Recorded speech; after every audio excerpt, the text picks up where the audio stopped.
आपका आवाज नहीं आ रहा है, कहाँ पे हैं आप?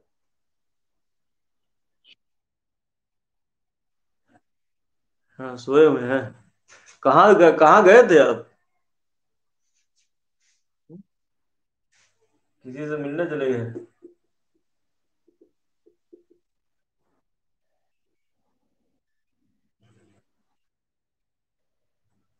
स्ट्रेन। यहाँ पे सबसे पहली प्रॉपर्टी आती है स्ट्रेन की प्रॉपर्टीज। स्ट्रेन की प्रॉपर्टीज सेम वही कहानी है। होगा क्या? सपोज मान के चलिए कि ये। हाँ। को सबको तो दिखाई दे रहा है। ठीक है। चौक के मेला वाला। हाँ। इतना पड़ेगा। हिंदी अब जानते ही, हमको उतना आता नहीं है। आप देख लीजिएगा स्ट्रेन को क्या बोला जाता है। ठीक है, स्ट्रेस को तो प्रतिबल बोला जाता है, लेकिन स्ट्रेन को नहीं याद आ रहा है हमको क्या बोला जाता है इसको। ठीक है।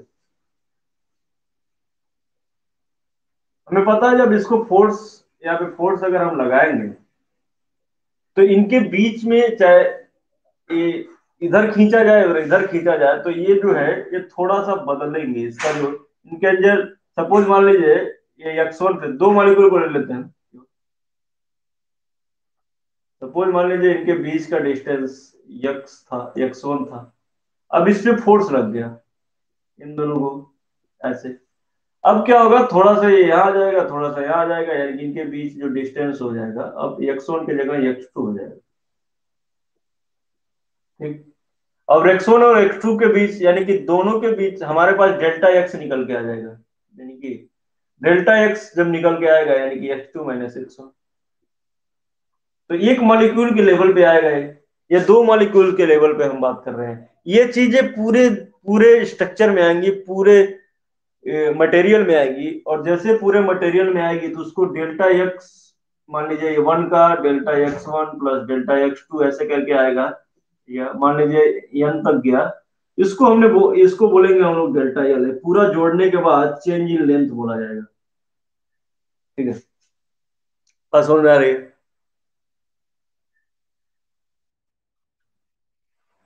सबको समझ में आ रही है कि नहीं आ रही? सर्वेश। हम यहाँ से दो मान, सपोज मान लीजिए पूरा लेंथ। ठीक है। ये पूरा ये यल लेंथ की बात अगर हम बात कर रहे हैं कि ये पूरा लेंथ यल लेंथ का एक कोई रॉड है, तो उसको हमने लिया हुआ है। तो उससे दो मॉलिक्यूल्स निकाले गए हैं और इसको जैसे इधर खींचेंगे तो ये दोनों आपस में सपोज इनिशियल स्टेट में ऐसे। अब इस पे फोर्स लगा दिए, फोर्स अब काम करना चालू कर दिए। तो ये क्या हो, थोड़ा सा दूर जाएंगे और दूर जाएंगे तो सपोज मान लीजिए इनके बीच का डिस्टेंस x2 हो गया। तो डेल्टा x जो होगा वो x2 माइनस x1, यानी कि इनके बीच में जो चेंज होगा आफ्टर अप्लाइंग द फोर्स, तो हर एक मॉलिक्यूल के बीच में आएगा ये delta x1 delta x2 delta x3 और डेल्टा xn तक आएगा। सपोज मान लीजिए n लेंथ तक। तो उसको हमने मान लिया क्या, ये धीरे धीरे थोड़ा छोटा छोटा चेंज मिला के हम पूरा टोटल लेंथ में चेंज है इसको बताएंगे, इसको बताएंगे हम चेंज इन लेंथ। समझ में आया? हाँ? सही में आया तभी ठीक है, नहीं तो आगे दिक्कत होगा। ठीक है।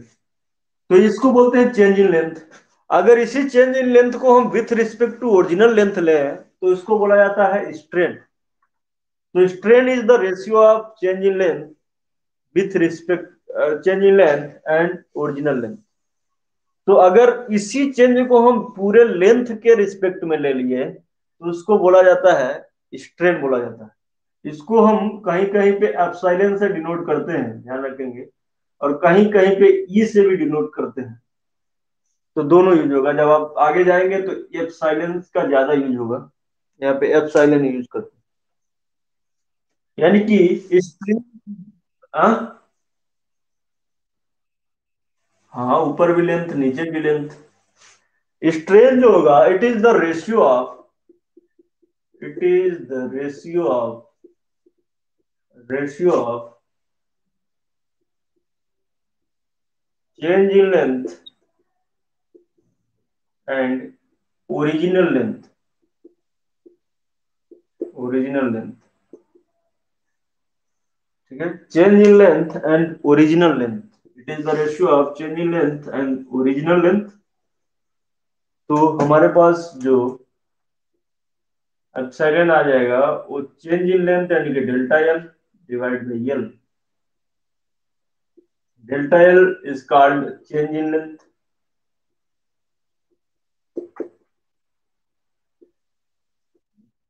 L is called original length.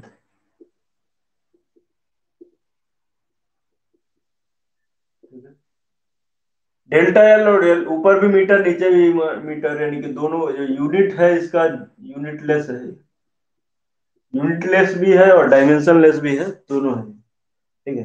Unit less कोई भी डायमेंशन भी नहीं है इसका, डायमेंशन लेस,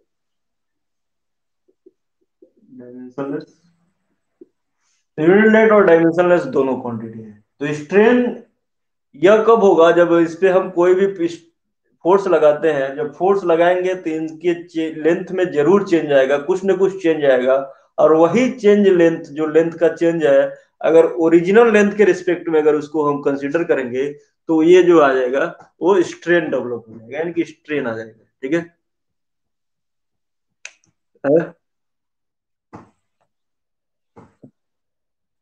नहीं, कोई नहीं नहीं। हाँ,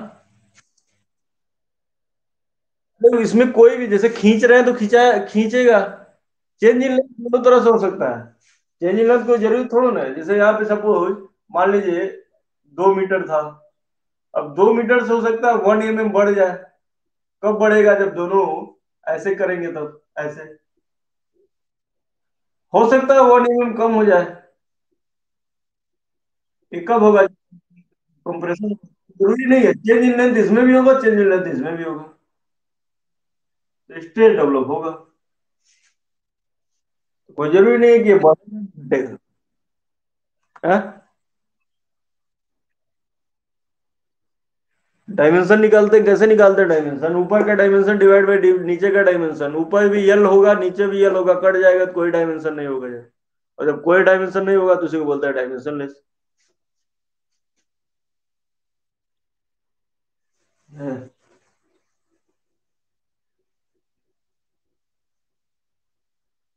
अब strain is the property of material, material की प्रॉपर्टीज है, कौन कितना खींचेगा कौन कितना दबेगा, यह मटेरियल की प्रॉपर्टी, इट इज द, ये जो है ये main property of material strain होता है, तो strain is the main property of material.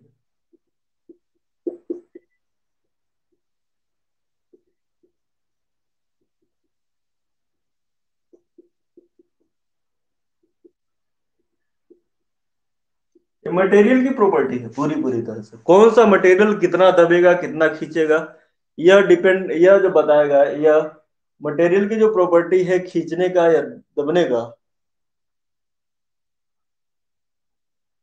वह strain is the main property या मटेरियल, मटेरियल की जो मेन प्रॉपर्टी होती है स्ट्रेन ही होती है, ठीक है। अब क्या होगा,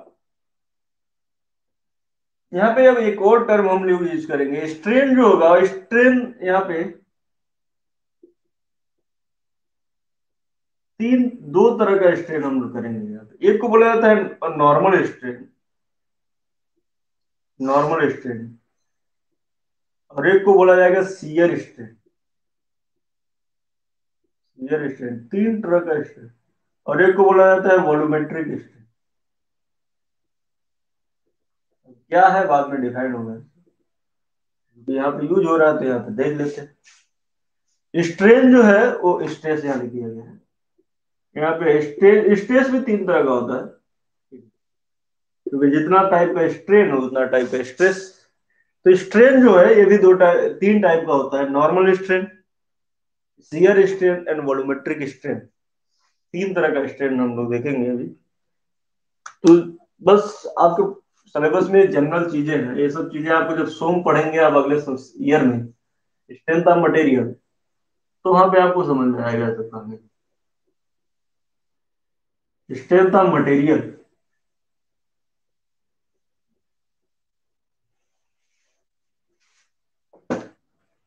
ठीक है। तो स्ट्रेस, स्ट्रेन, यहां पर एक और चीज आती है हमारे पास, स्ट्रेस। हिंदी में बोले तो प्रतिबल बोलते हैं। ये मटेरियल की प्रॉपर्टी नहीं होती है, इसको अभी देखेंगे किसकी प्रॉपर्टी होती है, कैसे डेवलप होता है। पहले तो इसको डिफाइन कर लेते हैं।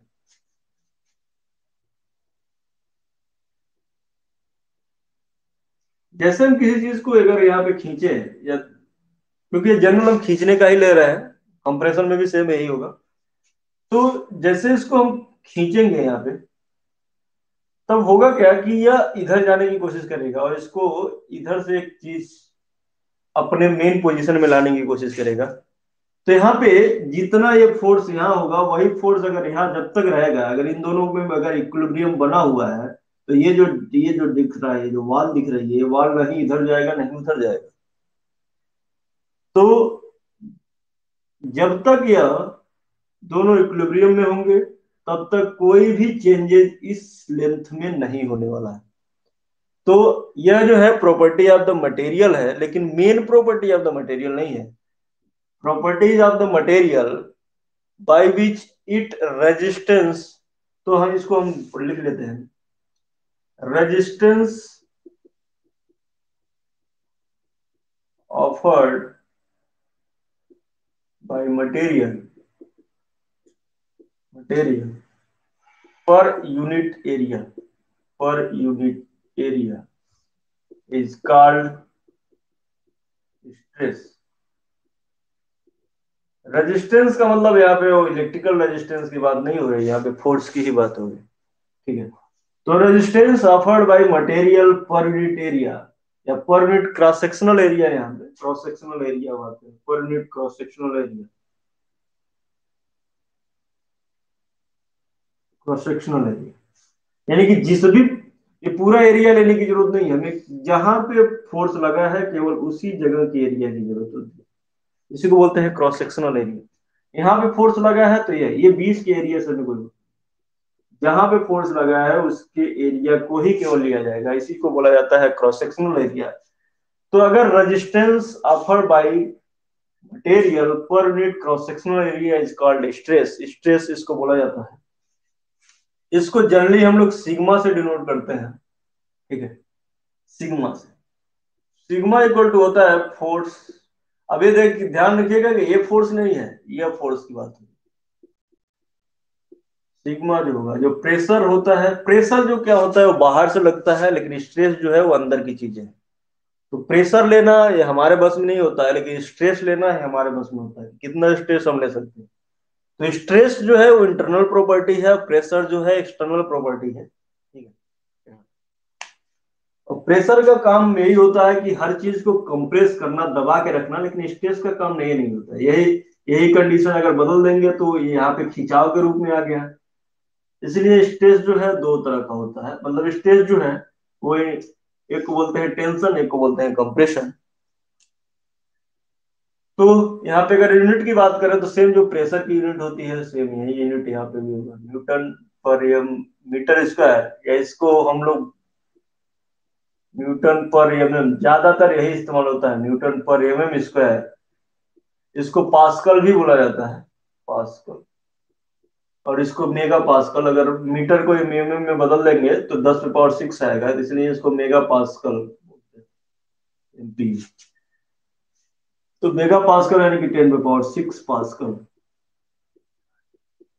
तो सिग्मा होगा, सिग्मा को स्ट्रेस बोला जाता है। Stress is resistance offered by the material per unit area. अगर अकॉर्डिंग टू एरिया, अगर उस निश्चित क्रॉस सेक्शनल एरिया में अगर रेजिस्टेंस ऑफर हो रहा है उस केवल उस एरिया के द्वारा, तो उस यहाँ पे डेवलप होगा स्ट्रेस।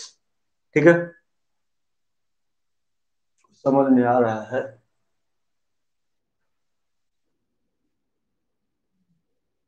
हाँ,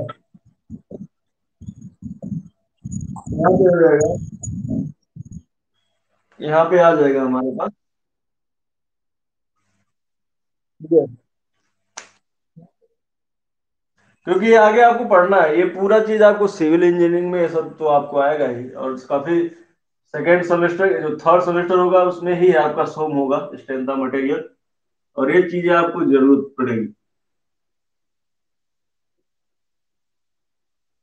तो स्ट्रेस क्या हो गया, स्ट्रेन क्या हो गया, इलास्टिसिटी क्या है, प्लास्टिसिटी क्या है, ये सब जो पुराने ढर्रे में जो चीजें थी वो कॉन्सेप्ट पूरी तरह से क्लियर हो रहा है ना। है। हाँ, तो जो भी चीजें हैं एक एक चीज को समझते हुए चलेंगे, क्योंकि आगे आपको यही यूज होगा अगर आप सिविल इंजीनियरिंग में, तो यही सबसे।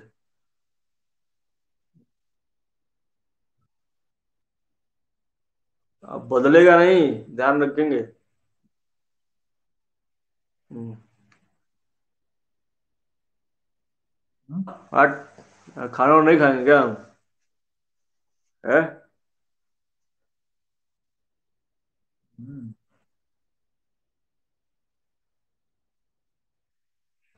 इस अच्छा तो लगेगा, धीरे धीरे करके अच्छा लगेगा, इसीलिए तो हम नहीं पढ़ा रहे अभी मटेरियल आपको, मटेरियल इसीलिए। ठीक है। मटेरियल इसीलिए नहीं पढ़ा रहा है ना, हमें पता है मटेरियल पढ़ेंगे तो अच्छे हो जाएंगे इसमें। ठीक है। तो फिर हम लोग कल मिलते हैं इसी को आगे।